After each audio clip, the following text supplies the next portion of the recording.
में भगत सिंह ने फांसी को फंदे को इसलिए नहीं चुना था कि हम दोबारा गुलाम होंगे।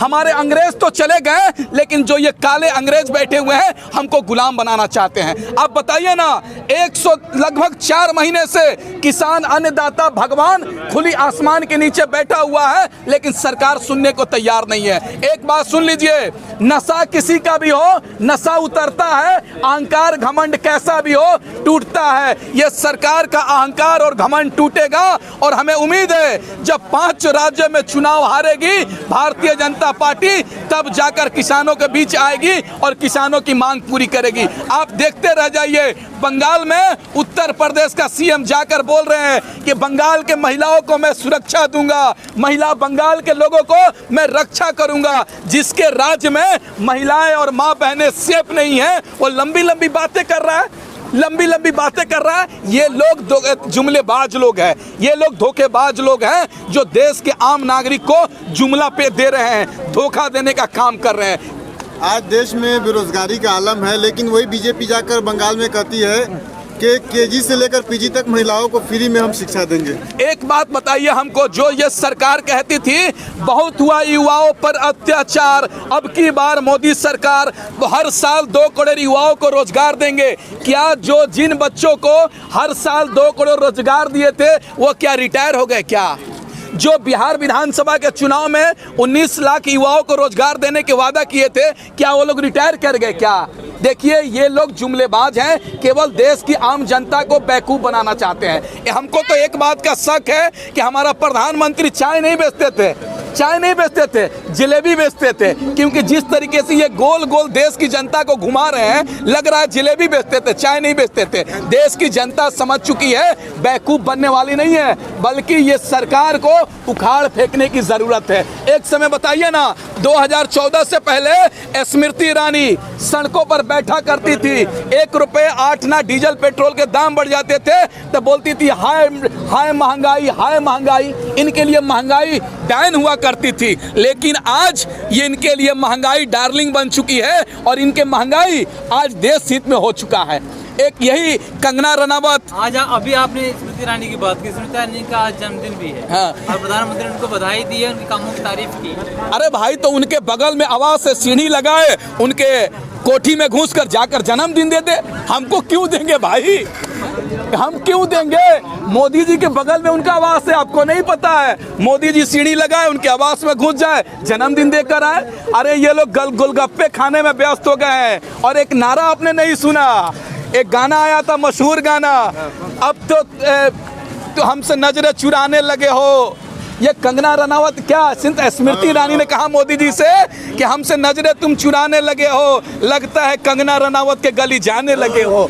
अब नहीं जानते हैं, ये स्मृति ईरानी को पहले मानते थे, अब नहीं मानते हैं। और स्मृति ईरानी भी, उनको भी समझना चाहिए कि आप बुलेट से वो खटारा गाड़ी बन चुकी है। कंगना रनावत का आपने नाम, कौन खटारा का? स्मृति ईरानी बुलेट से खटारा। हाँ, ये अपने आप को बुलेट समझती है। प्रधानमंत्री ने क्यों तारीफ की है? उनकी गर्लफ्रेंड होगी, हम क्यों तारीफ करेंगे? हमारी गर्लफ्रेंड थोड़ी है वो, हमारी गर्लफ्रेंड नहीं है स्मृति ईरानी जी। स्मृति ईरानी कौन है आपको पता है?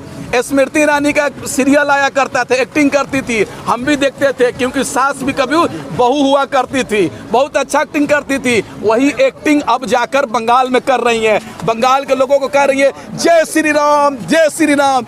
स्मृति ईरानी जी, श्री राम भगवान जी चुनाव के समय ही याद करते हैं आपको क्या? चुनाव खत्म होते ही ये गायब हो जाते हैं भगवान जी। बिहार विधानसभा का चुनाव हुआ, उसमें मोदी जी के और भाजपा के लोग कहते थे हिंदू खतरे में है, हिंदू खतरे में है, लेकिन जब चुनाव खत्म होते ही हिंदू खतरे से बाहर आ गया। सिख थे डॉक्टर मनमोहन सिंह जी, तो उस समय हिंदू खतरे में नहीं था।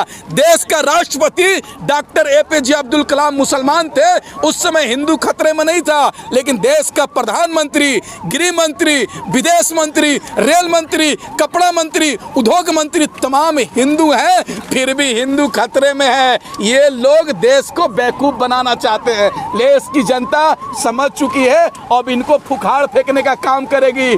आप देखिएगा बंगाल में और असम में और 5 राज्य में भारतीय जनता पार्टी का जमानत जब्त होने जा रहा है। भाजपा दहाई आंकड़ा भी पार नहीं करेगी, इनको देश की जनता समझ चुकी है। और जानते हैं अमित शाह जी जाकर बोल रहे हैं असम में, बंगाल में कि मैं सीए लाऊंगा, घुसपैठियों को भगाऊंगा। तो बंगाल की जनता कह रही है तुमसे बड़ा घुसपैठी कौन है, बंगाल छोड़ के भागो, बंगाल छोड़ के भागो। भारतीय जनता पार्टी को बंगाल से, असम से बैरंग लौटना पड़ेगा। वहां की जनता उनको जुप्ता से स्वागत करने जा रही है। आपने देखा भी होगा भाजपा के लोग भाग रहे हैं बंगाल छोड़ छोड़कर, असम छोड़ छोड़कर। लेकिन भाजपा तो कह रही है कि 2 मई दीदी गई। अरे 2 मई दीदी गई, 2024 है 2 मई भाजपा गई। देश से भारतीय जनता पार्टी का पतन होने जा रहा है। और टीएमसी की बात कर रहे हैं, एक हाथ एक पैर में प्लास्टर, दूसरे में हवाई चप्पल। अब बंगाल में भाजपा के खेला होबे, भारतीय जनता पार्टी का बंगाल की जनता खेला कर देगी और भारतीय जनता पार्टी हार जाएगी। एक बात बताइए ना, भाजपा के लोगों को जान रहे हैं बंगाल में क्या कर रहे हैं? भगवान के नाम पे वोट मांग रहे हैं कि भगवान के नाम पर वोट दे दो। मोदी जी, भगवान के नाम पर भीख मांगा जाता है कि अल्लाह के नाम पे दे दो, भगवान के नाम पर दे दो, वोट नहीं मांगा जाता है। तुमने 7 साल में क्या किया, इसके नाम पर वोट मांगो। तुम भगवान के नाम पर वोट नहीं मिलने वाला, बल्कि भगवान के नाम पर दे। बंगाल जनता 1 रुपए देकर बंगाल से भगाने का काम करेगी भाजपाइयों को।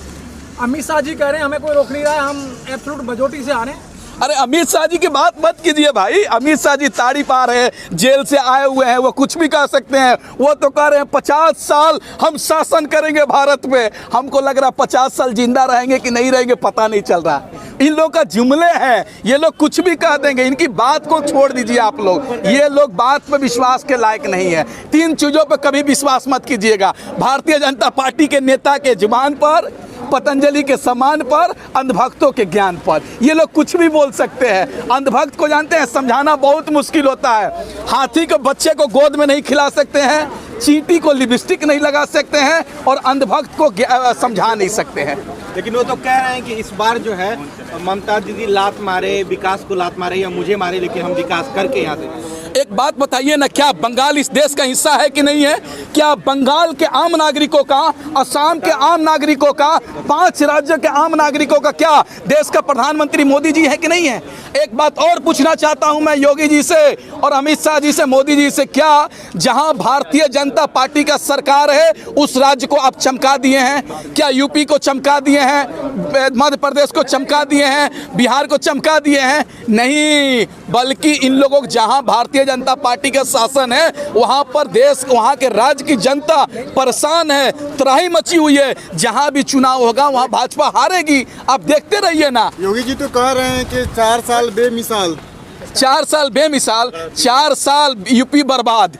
आपको पता है 4 साल में उत्तर प्रदेश को बर्बाद करने का काम किया है योगी जी ने।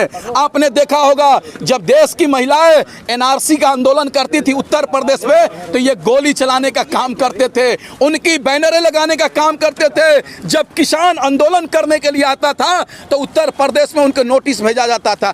उत्तर प्रदेश में पूरे तरीके से जंगल राज कायम हो चुका है। उत्तर प्रदेश में लोकतंत्र की हत्या कर दी गई है। उत्तर प्रदेश में संविधान की हत्या कर दी गई है। योगी जी अपने आप को योगी बोलते हैं, मैं उनको योगी नहीं ढोंगी बोलता हूं। इसलिए ढोंगी बोलता हूं कि देखिए, योगी उसको बोला जाता है, सन्यासी उसको बोला जाता है जो देश